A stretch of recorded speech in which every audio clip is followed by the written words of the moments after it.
नमस्कार। आज हम डिस्कस करेंगे HPSSC का प्रीवियस पेपर। जो HPSSC का प्रीवियस पेपर है इसका हम साइंस का सेक्शन जो है वो डिस्कस करेंगे। और देखो साइंस का जो सेक्शन डिस्कस करेंगे वो हम थोड़ा ज़्यादा क्वेश्चन आज देखेंगे, क्योंकि काफ़ी टाइम से आप लोगों के कमेंट्स आ रहे थे साइंस के सेक्शन को लेकर।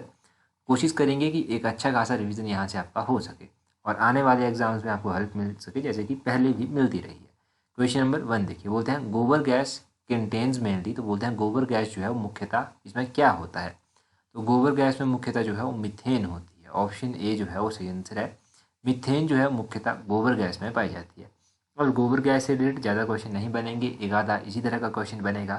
क्वेश्चन क्या पूछा जा सकता है आपसे? क्वेश्चन पूछा जा सकता है कि एलपीजी में क्या होता है। एलपीजी कंटेन्स मेनली, तो एलपीजी का पूरा नाम पहले जानिए।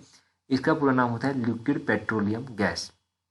तो लिक्विफाइड पेट्रोलियम गैस इसका पूरा नाम होता है। और इसमें मुख्य रूप से क्या होता है, एलपीजी में मुख्य रूप से जो है वो ब्यूटेन होती है। ब्यूटेन जो है वो एलपीजी में होती है, ये आपने ध्यान रखना है। तो ये दो क्वेश्चन यहाँ से बने, इन दोनों के दोनों क्वेश्चन को नोट कर लीजिए। एक और क्वेश्चन यहाँ से बन सकता है वैसे सीएनजी का लेकर। सीएनजी का पूरा नाम, तो सीएनजी का पूरा नाम होता है कंप्रेस्ड नेचुरल गैस।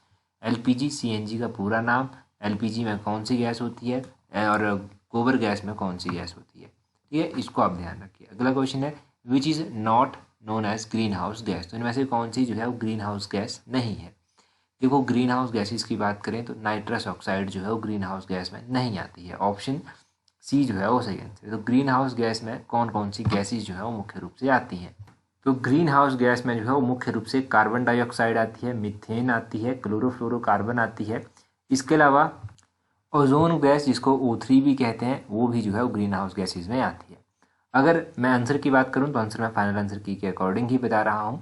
और भी यहाँ से क्वेश्चन बन सकता है आपसे कि ग्रीन हाउस गैस का इफेक्ट कहाँ पर होता है। तो देखो ग्रीन हाउस गैस जो है वो ओजोन लेयर को डिप्लीट करती है।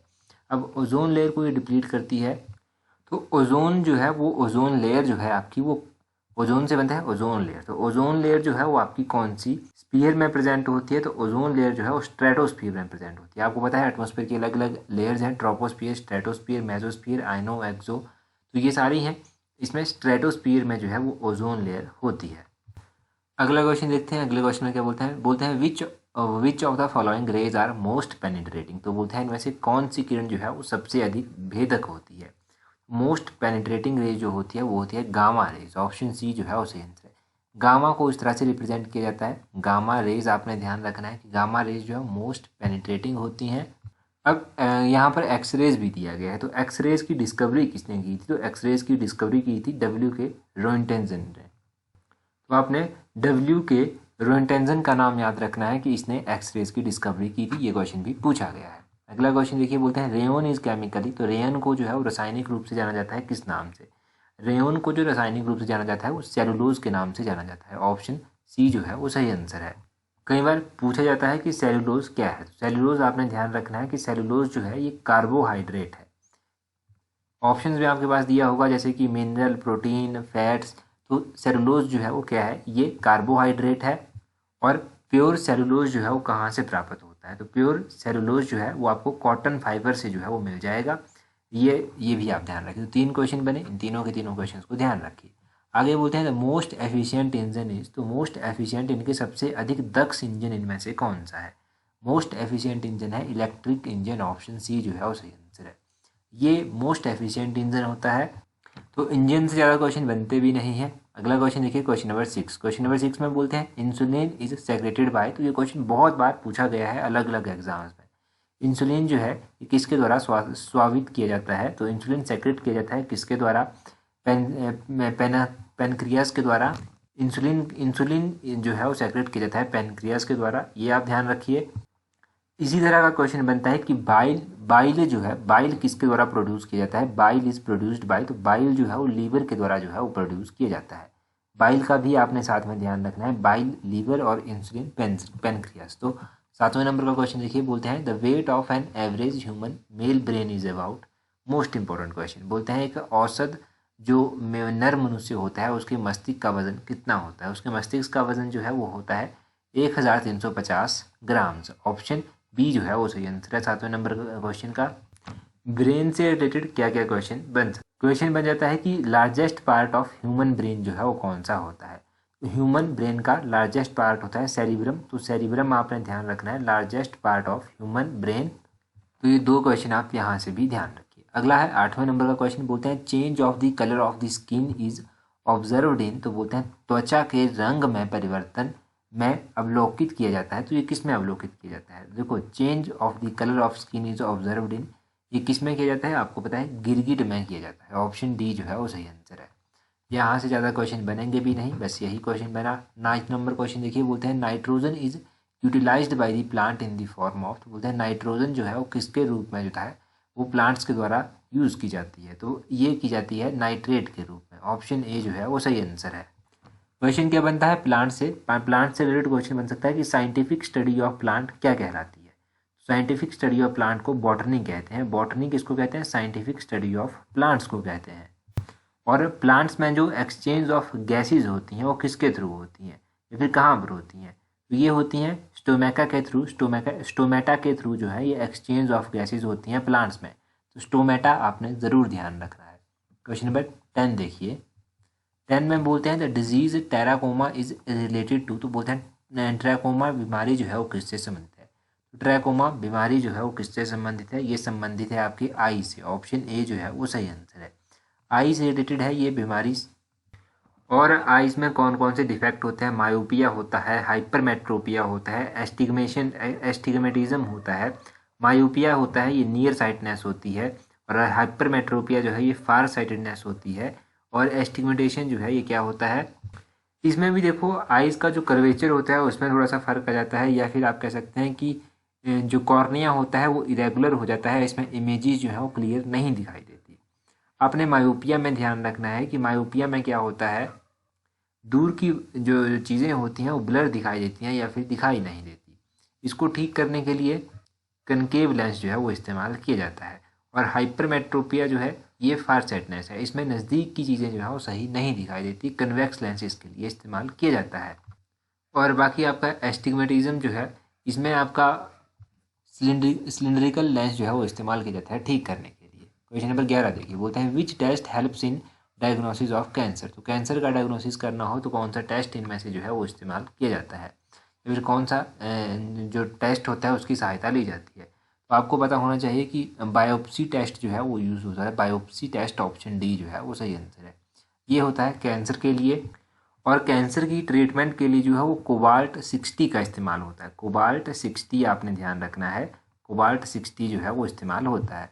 अगला 12 नंबर क्वेश्चन देखिए, बोलते हैं the lowest fat percentage is found in the milk of, तो सबसे कम परसेंटेज ऑफ मिल्क जो है वो फैट परसेंटेज मिल्क किस में पाई जाती है? इनकी सबसे कम वसा जो है वो किस में पाई जाती है? फैट परसेंटेज सबसे कम पाई जाती है गऊ में। ऑप्शन ए सही आंसर है। गऊ का जो मिल्क होता है उसमें सबसे कम फैट होती है। बाकी यहाँ से इतना ही ध्यान रखिए। अगला क्वेश्चन है 13 नंबर क्वेश्चन, बोलते हैं the chemical name of vitamin E is, तो विटामिन ई का केमिकल नेम आपको बताना है। तो इसका केमिकल नाम है टोकोफिरोल। क्वेश्चन नंबर 13 का ऑप्शन डी जो है वो सही आंसर है। टोकोफिरोल जो है वो विटामिन ई का केमिकल नाम है।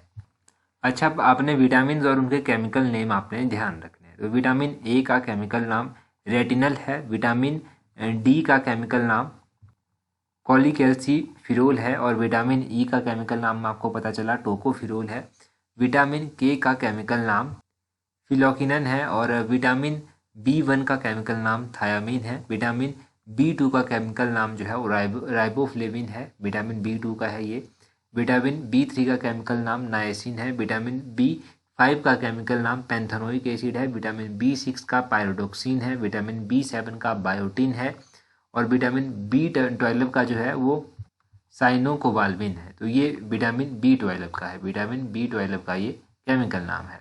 और विटामिन B12 के अलावा मोस्ट इंपॉर्टेंट विटामिन है विटामिन सी। विटामिन सी को एस्कॉर्बिक एसिड के नाम से जाना जाता है। और विटामिन सी कहाँ से मिलती है वो आपको पता ही है। अगला क्वेश्चन देखिए, बोलते हैं water does not boil at, तो पानी किस टेम्परेचर जो है वो नहीं उबलता है? तो टेम्परेचर की बात करें तो टेम्परेचर है 273 केल्विन। इस पर जो है वो इस टेम्परेचर पर पानी बॉयल नहीं करता है। अगर हम बात करें पानी का जो बॉइलिंग पॉइंट है वो किसके ऊपर डिपेंड करता है? तो बॉइलिंग पॉइंट जो पानी का होता है वो डिपेंड करता है एटमॉस्फेरिक प्रेशर के ऊपर। ये आपने ध्यान रखना है। ये भी क्वेश्चन बनता है तो इसको भी ध्यान रखिए। अगला है 15 नंबर क्वेश्चन, बोलते हैं fans bulb and tubes etcetera in houses are fitted in. तो बोलते हैं जो घर में फैंस होती हैं, ट्यूब्स होती हैं, बल्ब होते हैं, वो किस तरह से जो है किस ऑर्डर में जो है वो लगाए जाते हैं। तो ये लगाए जाते हैं पैरेलल कनेक्शन में। पैरेलल कनेक्शन में ये लगाए जाते हैं, मतलब इस तरह का कनेक्शन कुछ इसका होता है। जैसे ये सर्किट मैं बना के दिखाता हूँ आपको थोड़ा सा। एक यहाँ पर होगा, एक इस तरह से होगा, ये आपस में जुड़े होंगे, मतलब एग्जैक्टली ड्रॉ तो नहीं कर पा रहा, इस तरह से होंगे। और जो सीरीज कनेक्शन होता है उसमें क्या होता है, एक कनेक्शन यहाँ पर होगा और उसके साथ ही दूसरा होगा। इनमें होता क्या है, फ़र्क क्या होता है। अगर मान लीजिए हमारे घर में पैरेलल कनेक्शन लगा हुआ है, तो पैरेलल कनेक्शन से क्या होगा कि ये वाला फ्यूज़ अगर चला जाता है ना, तो नीचे वाला चालू रहेगा। और सीरीज़ में क्या होगा, अगर एक कनेक्शन जो है वो फ्यूज़ होता है तो सारे के सारे जो है वो फ्यूज़ हो जाएंगे, जितने भी सीरीज़ में लगे होंगे। पैरेलल में ये फ़ायदा रहता है कि एक अगर जाता है फ्यूज़ तो वो वही जाएगा, उसके अलावा दूसरा नहीं जाएगा। 16 में देखिए क्या बोलते हैं लेड पेंसिल कंटेन। तो लेड पेंसिल में क्या होता है, आपको पता है लेड पेंसिल में ग्रेफाइट जो है वो पाया जाता है। 16 नंबर क्वेश्चन का ऑप्शन ए सही आंसर है। लेड पेंसिल में ग्रेफाइट पाया जाता है, 2-3 बार ये क्वेश्चन एग्जाम में पूछा भी गया है। अगला क्वेश्चन है 17 नंबर क्वेश्चन, बोलते हैं the best conductor of electricity among following is. तो बेस्ट कंडक्टर ऑफ इलेक्ट्रिसिटी कौन सा है, ये तो आप छोटी क्लासेस में भी पढ़ते हैं कि मेटल्स और नॉन मेटल्स। तो मेटल्स में सिल्वर जो है वो बेस्ट कंडक्टर ऑफ इलेक्ट्रिसिटी है। बैड कंडक्टर में आपका वुड आ जाता है, इस तरह की चीज़ें बैड कंडक्टर में आ जाती हैं।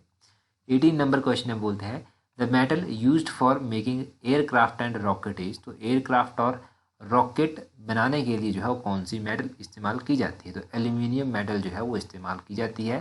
किसके लिए, एयरक्राफ्ट और रॉकेट्स बनाने के लिए। और अगर क्वेश्चन पूछ जाए आपसे कि इलेक्ट्रो प्लांटिंग में जो है वो कौन सी मेटल यूज हो जाती है, तो अभी आपको पता होना चाहिए कि इलेक्ट्रो प्लांटिंग में जो है वो कौन सी मेटल इस्तेमाल होती है। तो इसमें क्रोमियम, कॉपर और निकल, ये 3 मेटल्स यूज होते हैं इलेक्ट्रो प्लांटिंग में, क्रोमियम, कॉपर और निकल। ये ज़रूर ध्यान रखेगा, ये भी पूछा गया है एग्जाम में।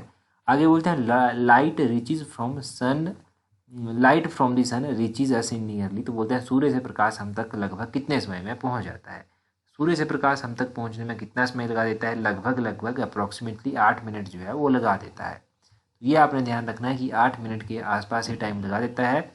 अगला क्वेश्चन है 20 नंबर क्वेश्चन, बोलते हैं विच इज़ नॉट एन एरोसोल। तो बोलते हैं इनमें से कौन सा एरोसोल नहीं है। तो इनमें से ऑप्शन सी मड, कीचड़ जो है एक एरोसोल का एग्जाम्पल नहीं है। एरोसोल के एग्जाम्पल में फॉग आ जाता है, स्मोक आ जाता है, क्लाउड आ जाता है। ये जो है एरोसोल के एग्जाम्पल है, मड एरोसोल का एग्जाम्पल नहीं है। आगे बोलते हैं क्वेश्चन में विच is not an graveyard of RBC. तो इनमें से आरबीसी का ग्रेवयार्ड, इनके कब्रगाह जो है वो कौन सा नहीं है। तो आरबीसी का कब्रगाह जो है इनमें से स्प्लिन नहीं है।